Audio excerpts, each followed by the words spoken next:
Hey, so today I want to talk about how do you dominate Google PPC for wholesaling. I basically have a list here. You can see there's basically 10 things that I came up with that are really important whenever you're trying to run Google pay-per-click to find motivated sellers for your rehabbing, wholesaling business, or just investing. So let's just get right into it. Right before that, this is basically in the background here, my account, my overall MCC, where I manage all my clients. You can see that just for this month, I've managed $87,000 in ad spend. We have 2,888 clicks, average cost per lead of 170, and average CPC of about $30.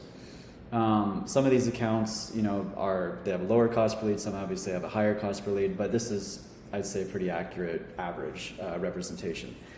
Now, to get a really good PPC campaign going, what are the key ingredients that really make it work well consistently over long periods of time, and actually get you good motivated leads? This is what I found to be the most effective system. Number one, to start, we want to run a wider targeted campaign. So what that means is, let's say that you just want to target one single city, and that's a very competitive area. Maybe you're just doing one or two counties. You may only have a certain amount of search volume for that area. And so, you also may have a lot of people basically running campaigns that include that particular area plus others. And so the way that it works is that you're going to end up having to pay a little bit higher cost per click, and there's going to be less search volume, so you're going to get less of those clicks, basically less often. So the best thing that you can do, and this applies for both Facebook and Google PPC, is to run a wider targeted campaign. Now, you don't have to do completely nationwide. I know people that will try to do nationwide, and then they'll struggle and kind of have issues because they're targeting areas that they can't really do anything with, right? They just can't move deals in certain areas where they're getting the leads from. So what I suggest is pick 5, 6, 7, 8 cities that you would be happy to receive leads from, and target all of those areas at once. Another thing that my clients will do is we'll select a whole bunch of different counties and cities. We'll basically, go that route, and target all those in the same campaign. That will bring your average cost per lead and average cost per click lower on average, and make the campaign much more consistent. You also have much more search volume, and it's much easier to scale. So basically, going from spending $100 a day to $500, $600, $700 a day will be a lot easier. Obviously, it's much harder to do that if you're targeting one small area. And no matter how much budget you spend, there's just not enough search volume. So this leads into the second point. Number 2 is to have a high enough budget. The lowest that I've ever spent with a client on Google Ads is $50 a day, but we were targeting like 20 plus cities across the US. So it's doable. It is doable to spend that, $50 a day, $1,500 a month, but you got to be going really wide to get your cost per lead down, cost per click down.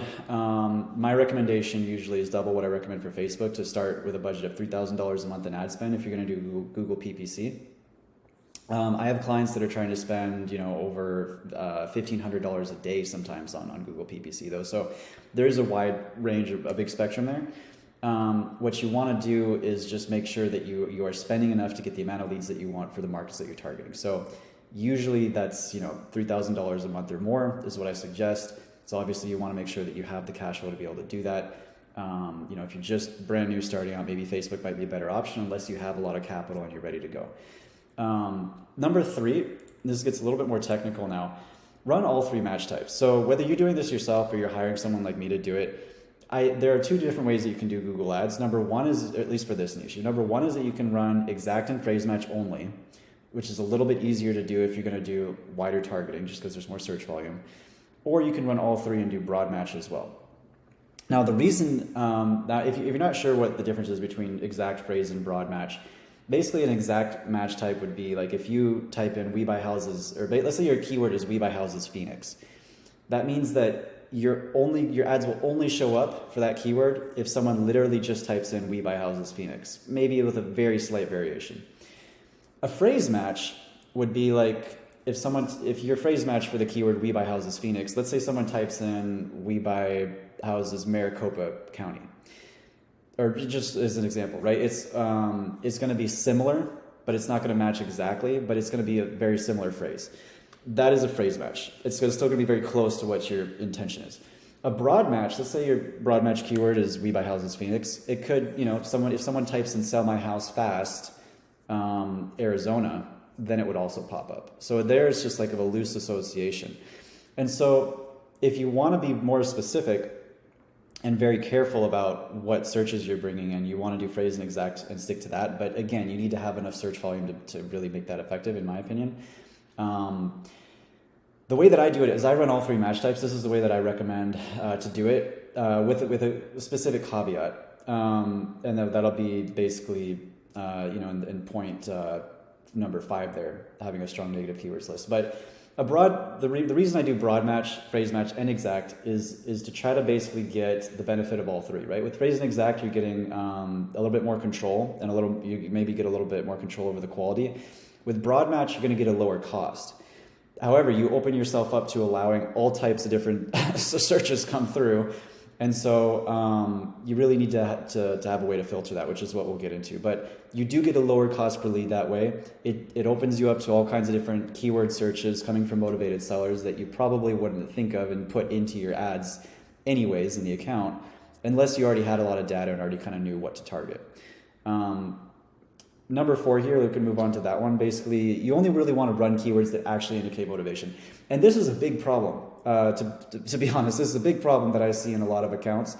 I will have people that come over to me from other agencies or just other people they work with, or they've tried to run the ads themselves and they've run into this issue where they're targeting keywords like, just sell my house. I've even seen keywords in there where they'll put something like buy and sell. And that's the keyword for a broad match type. And it's like, that doesn't make any sense, right? That's not gonna, the thing is that if you put in sell my house, for instance, as a broad match, there's gonna be all types of people that are looking to sell for retail that are doing searches on Google. And if you're running that keyword, even if you run that as an exact match keyword, it doesn't really indicate that much motivation. Someone could want to sell their house for any reason, as you guys, I'm presuming most of the people watching this are wholesalers and rehabbers. You guys understand this, right? So you want to have keywords that actually indicate that there's some motivation behind the search, right? So it should be things like sell my house fast, sell my house ASAP, right? The we buy houses. Like these are common searches that people would put in that indicate they are motivated to sell, that they are a motivated seller, and not just someone that's looking to sell their house for retail. So this is maybe you think this, okay, this is kind of like, simple, like of course, but I see this a lot in accounts and people wonder why they're not getting good leads. Well, that's a big reason. Okay, number 5, and this is what I wanted to mention right here. This is related to number 3. So number 5, in order to run all 3 match types, like I mentioned before, you're gonna have that broad match in there. You're going to get a lot of different associated searches that sometimes are great and sometimes, again, are going to be retail sellers or just things that are unrelated to what you want coming through your searches. So you have to have a really strong negative keywords list. The one that I use, I have personally myself built over months and months. It is thousands of searches included in this negative keywords list. And I'm constantly adding to it every other day, basically. Every few days, and I'm updating all my client accounts with this one basically negative keywords list. This is what helps prevent a lot of the junk that you might otherwise see come through using a broad match. It's the reason why a lot of people don't maybe want to use a broad match, is just because they know that if the negative keywords aren't there, you're going to get a lot of retail sellers, you're going to just get a lot of searches you don't want. So it's very, very important to have a very strong negative keywords list. This is something you can build on your own. It takes a lot of time because you have to go down here into the keywords, right? And you have to actually go into the search terms down here and look at all the searches coming through. And then you have to filter them out and you have to add them to your negative keywords list. And so it's very time consuming. The benefit of working with someone like me, obviously, is that I already have this basically built. And I load it into all my client accounts that we work with, and I'm constantly upgrading and improving it. And it is the reason why I feel like these broad match keywords are really good, because they give you the lower cost per lead sometimes, right? Not always, but sometimes they give you lower cost per lead. And the negative keywords list helps us to act as a buffer to prevent retail sellers coming through. Okay, so that's number 5. Now let's move on to number 6 here. So you want to consistently filter out keywords that indicate low motivation. This is very related to number 5. Basically, when you're going through that list of search terms that are coming through your ads, you need to filter out the ones that indicate or that don't indicate any motivation really, right? So like this is something that, like, if you're going to have someone work on your ads, if you're going to hire a company, if their media buyer, basically if their person that is running the ads in your account doesn't really understand wholesaling, doesn't really understand the industry, doesn't understand the lingo that's, you know, between sellers and just real estate in general, they're going to have a hard time knowing, like, okay, what searches do I actually exclude and which ones do I keep in there that could indicate, okay, this could be an actual motivated seller and this probably is not. That's another issue that I see just in the media buying space for this industry specifically. So you want to make sure that whether you're doing this yourself or if you hired someone to do it, that they understand the industry and that they know, okay, this is not a very motivated search. Let's remove this. Number 7, this is maybe not the most important on the list, but it is great if you want to get lower cost leads. So number 7, run display remarketing ads with high impact creatives. What I mean by, well, first, display remarketing is basically anyone that visits your site, you are going to run ads to them separately, and you're going to basically follow them around the internet. So if somebody has come to your landing page, they've seen your Google ad, for instance, they clicked on it, they went to your landing page, maybe they didn't submit, right? But then as they're going to different pages, they're doing other searches, they're going around the internet, you're basically going to be following them around. But now your ads are going to have images on them. They're going to have like a headline, a short description, and say, hey, don't forget, click here, get your cash offer, etc. We see lower cost per lead on this. These work really well. They don't obviously spend as much as the main campaign that you're going to run. You can actually do this relatively cheaply. But you need to know what to exclude, because there are some places on the internet you don't want your ads to show. It'll just waste your budget when you do display remarketing, and that's the wrong way to do it. And the other thing is that you want to have images and creatives that are going to work really well, which are really attractive, which I've done Facebook ads in this niche for basically 4 years now. We have a lot of really good images that we use on a Facebook side. And so what I do is I bring those into the display remarketing, the PPC side, and they work just as well because they attract people's attention in the same way. And I have a lot of data on this. So we use those, we plug them in immediately. And the other thing is, if you're going to do display remarketing, make sure that you don't associate, there's a bunch of boxes you need to check to make sure that your display remarketing ads, they're not associated with sensitive content on Google. That's another thing to make sure. But in general, you can get lower cost per lead, and it's not that expensive to run the display remarketing ads. So I recommend doing that. And then number 8. Test general and localized ad copies. What I mean by this is that you can run as many different ads as you want for each ad group, basically in your campaign. I usually at least start with 2. Number 1 is going to be more of a general type of ad, meaning that the language will speak to people regardless of where they're searching from. So, we have a lot of clients that they're running a very wide targeted campaign. And so in that case, maybe we run 2 different versions of a more general ad copy that's not focusing specifically on one city or one area.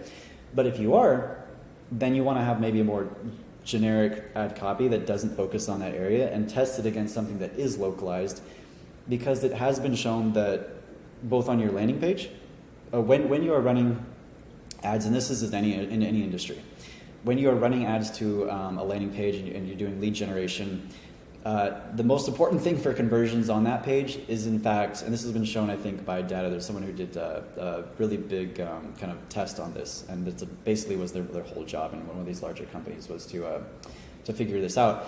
But the main thing that makes the most impact is actually having the location on there related to where the person is actually, searching from. So, like, if I was in Seattle, Washington, and I'm looking for, somewhere to sell my house, if I find a page that says, in Seattle, Washington, that's going to be more likely for me to convert on than something that is more a bit generic. And so it's the same idea with your ads. Your ads should be, you want to test both copies, because you don't necessarily know which is going to work better, but you do want to test both. So that's something that I do with all my clients. Number 9, make sure you're using a high converting landing page. This is kind of self-explanatory, but just make sure that your landing page converts really well. There's a lot of great ways to do a landing page. The main thing is you want the form, boom, right there at the top, or a big button that says "Get my cash offer." Don't make sure that button doesn't blend into the background. Make sure your page is very clear. It says who you are and what you do. The reason that I really like using ours with our clients is because the first thing that we do is ask for the address. We have a Google Maps API right behind that. that then makes them check and verify that it is the correct address. And then we get name, email, phone number, and that is a lead for our purposes. But then behind that, we have basically a quiz-style survey. Ask them a bunch of other multiple choice questions. It's very easy to fill out. It's all optimized for mobile. And then at the end, we ask them the written answers. So this is basically another survey behind that. Again, very easy to fill out on mobile or desktop. And what we find is that the farther someone gets in the funnel, the more information they're likely to hand you, about their situation.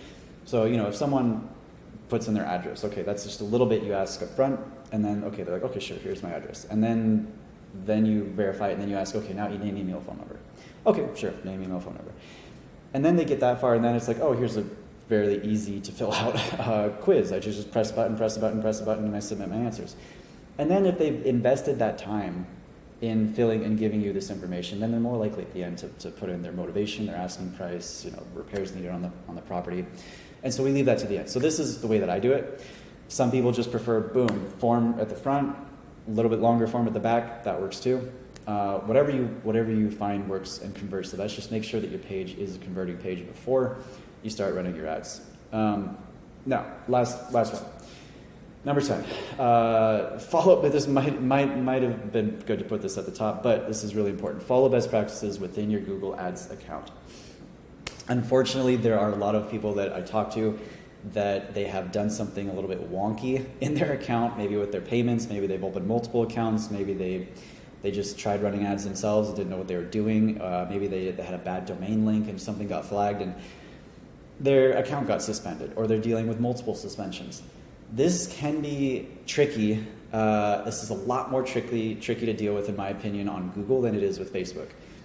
By the way, if you have any issues with your Facebook ad accounts and you want someone to look at it and try to figure out how can we still run ads, we've had restrictions and whatnot, feel free to reach out.